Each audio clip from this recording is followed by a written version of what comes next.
The sun peeked gently through the stained glass windows of St. Andrew's Church, painting the pews with soft colors. Birds chirped in the distance, and the bell rang slowly, calling people to Sunday service. The little church sat on the edge of a peaceful town, where everyone seemed to know everyone, or at least thought they did. Inside, families greeted one another with smiles and hugs. The smell of old hymn books and fresh coffee filled the air. The choir was already warming up, their voices rising and falling like the morning breeze. Just before the service began, the wooden doors creaked open again. In walked an older woman. Her coat was clean but faded, her shoes were flat and scuffed, a wide worn hat covered her silver hair. She walked slowly, carefully, as if each step had a story. Her hands were steady but lined with age. Her face was soft, with wrinkles that looked like they had been shaped by years of both laughter and sorrow. She didn't speak to anyone. She gave a gentle nod to the greeter at the door, then made her way to the very back pew. She sat down quietly, folding her hands in her lap. No one recognized her, and in a town like this, that was rare. People began to whisper. "Who is that?" a woman whispered to her husband, glancing back. "She might be homeless," said another softly, pulling her purse a little closer. "She doesn't look like she belongs here," muttered one of the ushers as he adjusted the hymnals. The choir began to sing, and the room filled with music. But still, eyes drifted to the back where the old woman sat alone. Some turned around to look, others just shifted uncomfortably in their seats. Even the children noticed, whispering questions to their parents. But Mrs. Lillian Carter said nothing. She kept her eyes closed most of the time, head bowed, lips moving slightly as if in silent prayer. Every now and then she looked up at the stained glass, her eyes reflecting the colored light. There was something peaceful about her, yet something sad too. She looked like someone who had seen much more than she would ever say. As the pastor began his sermon, her hands stayed folded. She didn't sing, she didn't follow along in the Bible.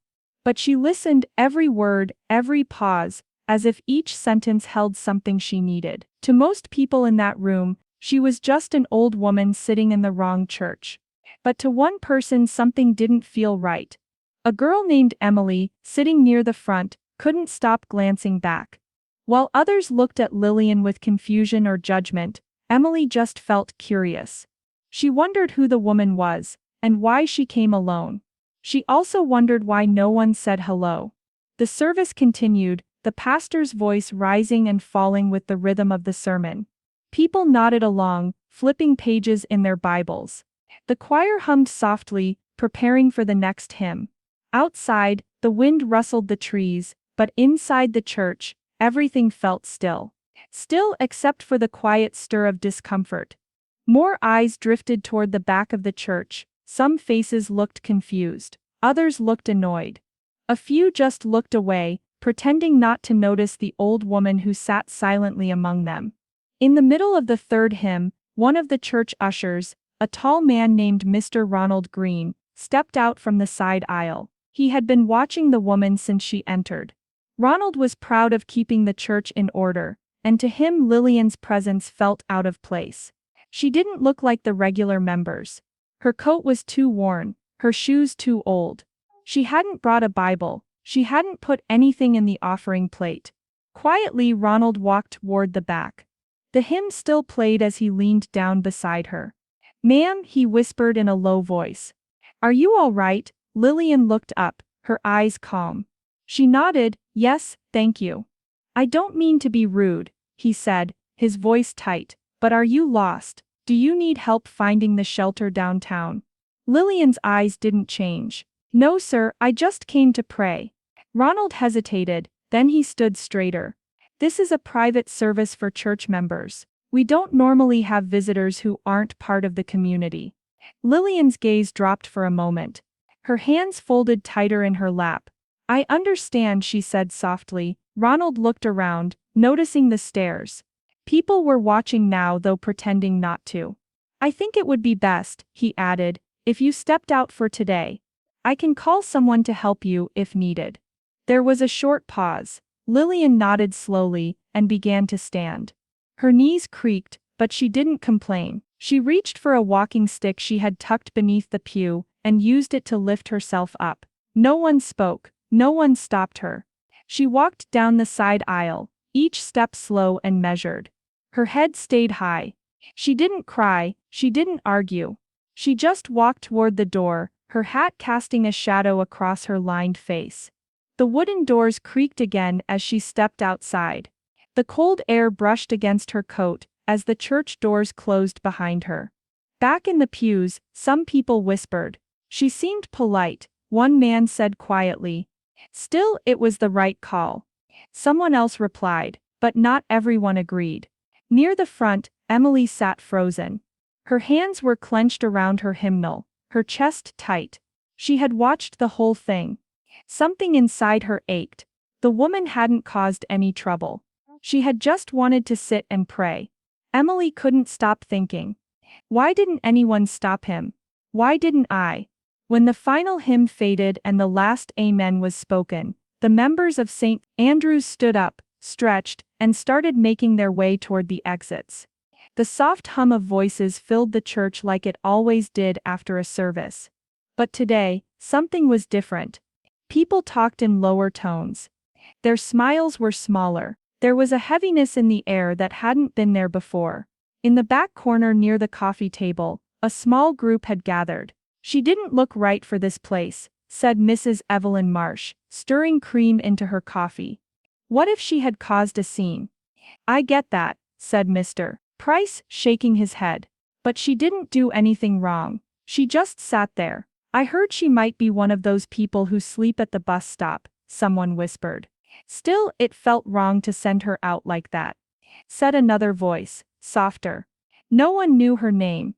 No one had asked. At the far end of the church, Emily and her mother, Laura, gathered their coats. Emily's brow was furrowed. She'd barely spoken since the old woman had been asked to leave. "Mom," Emily said, tugging at her sleeve. "Why did that man tell her to go?" Laura sighed, unsure what to say. "I don't know, sweetie. Maybe he thought she needed help." "She didn't," Emily said firmly. "She just wanted to pray. That's what church is for, right?" Laura gave her a quiet nod. "You're right." Emily looked toward the back doors where the woman had left. She looked kind and sad. "I think she needed church more than any of us today." Nearby, Reverend Jacobs had overheard. He was gathering his notes from the pulpit when he paused, thinking about what Emily said. He remembered seeing the old woman walk in. He'd noticed her from the front, just a quiet figure in the last pew. He hadn't thought much of it during the service. Now guilt stirred in his chest. He hadn't even looked twice, and one of his own ushers had turned her away. As people filed out, he stood at the door, shaking hands with church members, smiling politely, but his mind was somewhere else. He didn't know who she was, but he felt in his heart that he needed to find out. 2 mornings later, the town woke to a story that no one expected. It was a Tuesday, quiet like most days in the small town. The local newspaper, the Meadowville Times, sat neatly folded in front of every shop and cafe. On the front page, under the weather report, and a piece about the spring fair, was a headline in bold black letters: "Local war hero honored for lifetime of service."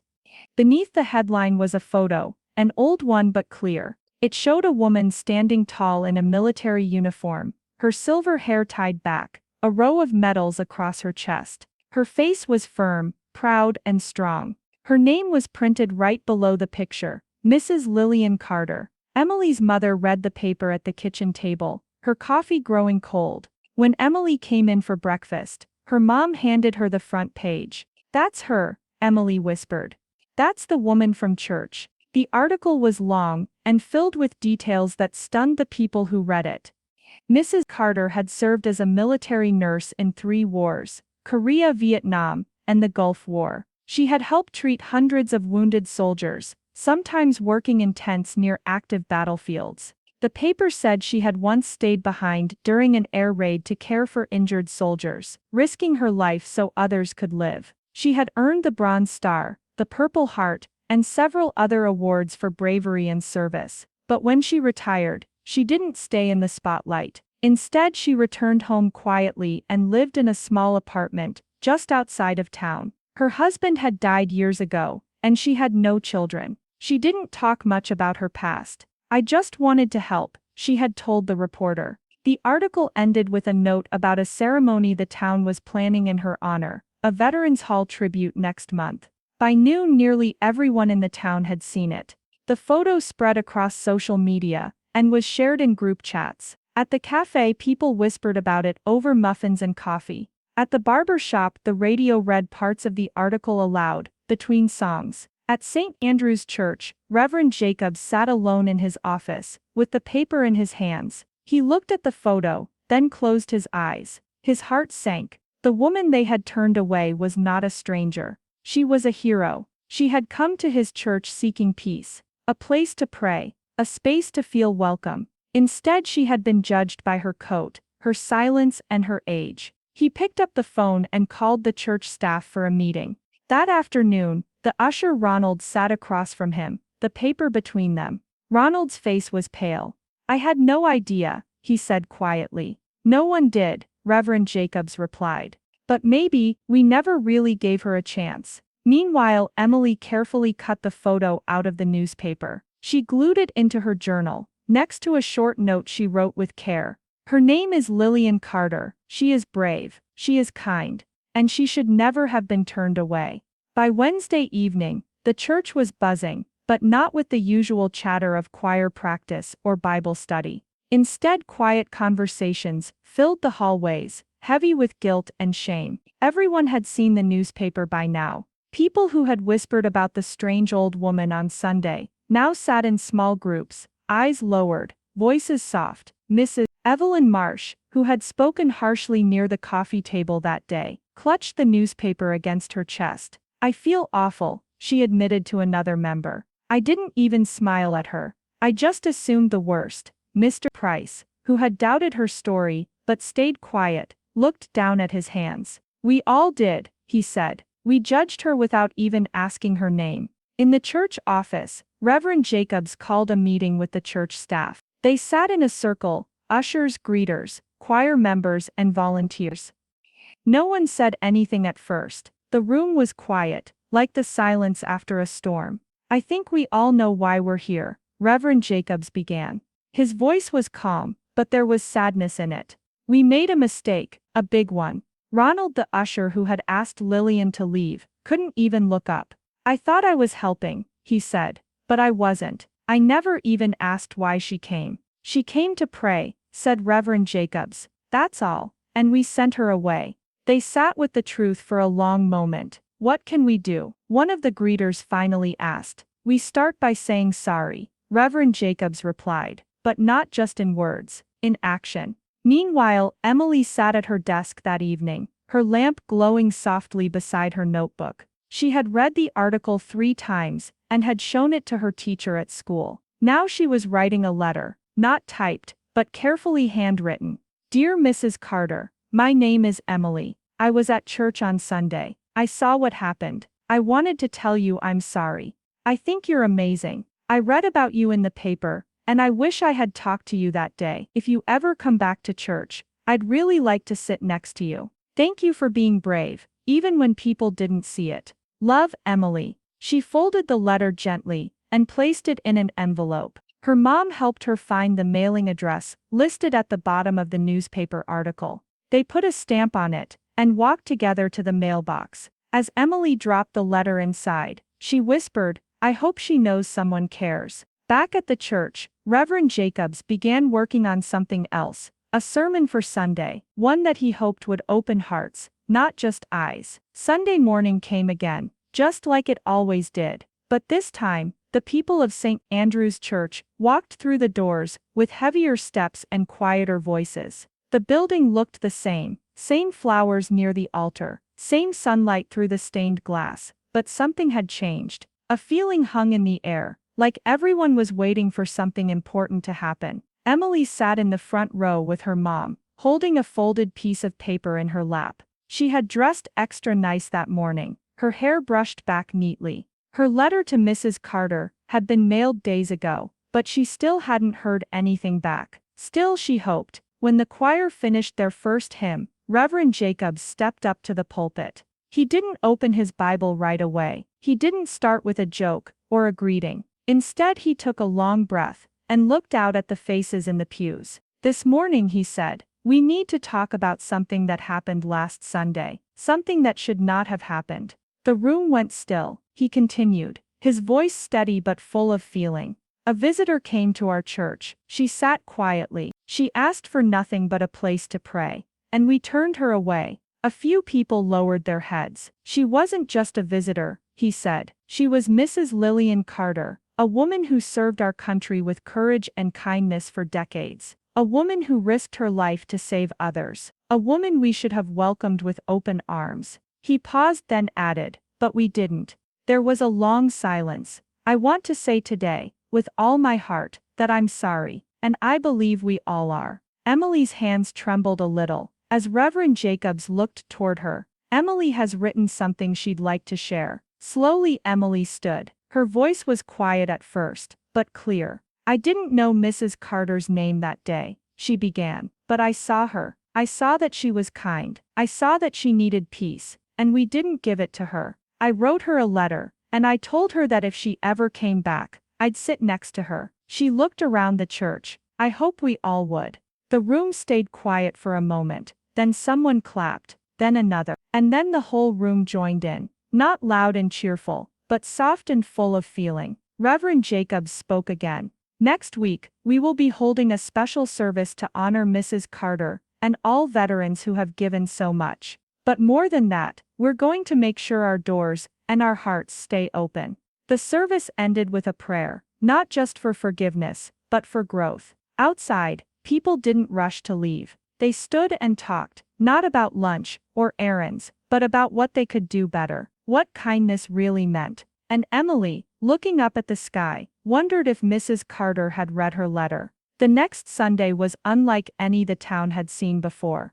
The church bulletin read, "Veterans Sunday, honoring service, healing hearts." The pews filled quickly, members, visitors, even some who hadn't come in years. People wore small American flags on their shirts and pinned ribbons to their coats. A new plaque near the entryway honored veterans from the town, with one name recently added, in gold letters, Lillian M. Carter. Emily was there early. She sat on the edge of the front pew, turning to glance at the doors every few seconds. She had no way of knowing if Mrs. Carter had received her letter, no way of knowing if she'd come, but she hoped. Reverend Jacobs began the service with a prayer, then stepped forward again. "Today," he said, "we welcome anyone who has served, and anyone who has ever been made to feel unwelcome. This is your home too."